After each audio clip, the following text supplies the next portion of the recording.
একটা আঙ্গুল দিয়ে ধাক্কা দিবেন, গেট কিন্তু চলে যাবে। একটা যদি 3 বছরের বাচ্চা এসে যদি ধাক্কা দেয়, তারপরে কিন্তু এই গেট খুলতে কিন্তু বাধ্য।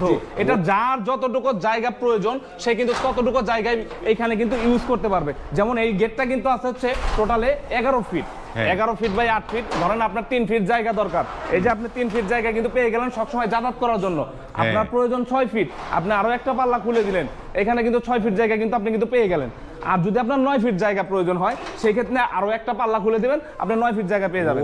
আর যদি টোটালে যদি 12 ফিট জায়গা প্রয়োজন হয়, সেই ক্ষেত্রে আপনি কিন্তু টোটাল 4টা পার্ট খুলে দিবেন, আপনি টোটালে যতটুকু জায়গা ততটুকুই কিন্তু পেয়ে যাচ্ছেন। এটা স্ট্রাকচারে কি কি দিয়েছেন? এই স্ট্রাকচারের মধ্যে কিন্তু আমরা ইউজ করেছি, যেমন আউট স্ট্রাকচার আছে, এখানে কিন্তু আমরা ব্যবহার করেছি 2 ইঞ্চি বাই 2 ইঞ্চি, যেটা কিন্তু গ্যালভানিশ করা বক্স পাইপ, পাকা 12 গজ মোটা। পাল্লার যে স্ট্রাকচারটা দেখতে পাচ্ছেন, এখানে কিন্তু আমরা ব্যবহার করেছি 3 ইঞ্চি বাই 1.5 ইঞ্চি গ্যালভানিশ করা বক্স পাইপ। এখানে কিন্তু আছে হচ্ছে পাকা 14 গজ মোটা বক্স পাইপ। এই যে ডিজাইন প্লেটটা দেখতে পাচ্ছেন, এই প্লেটের মধ্যে কিন্তু আমরা ব্যবহার করেছি পাকা 6 মিলি প্লেট, যেটা কিন্তু জাহাজের প্লেট টেম্পার করা গ্লাস টেম্পার করা প্লেট বলে। কালারটা কিন্তু রোদে পুড়ে বৃষ্টিতে ভিজে, তারপরেও কিন্তু বছরের পর বছর গেট যতদিন দাঁড়ায় থাকবে, কালারও ততদিনই দাঁড়ায় থাকবে ভাই। ওয়াও, চমৎকার। তো এই গেটটা কত টাকা রেটে করেছেন এটা? আর এই গেটটা যদি কোনো ভাই যদি এই ক্যাটাগরির মালার মধ্যে যদি নিতে চায়, সেই ক্ষেত্রে কিন্তু প্রতি স্কয়ার ফিট খরচ পড়বে মাত্র 1500 টাকা স্কয়ার ফিট।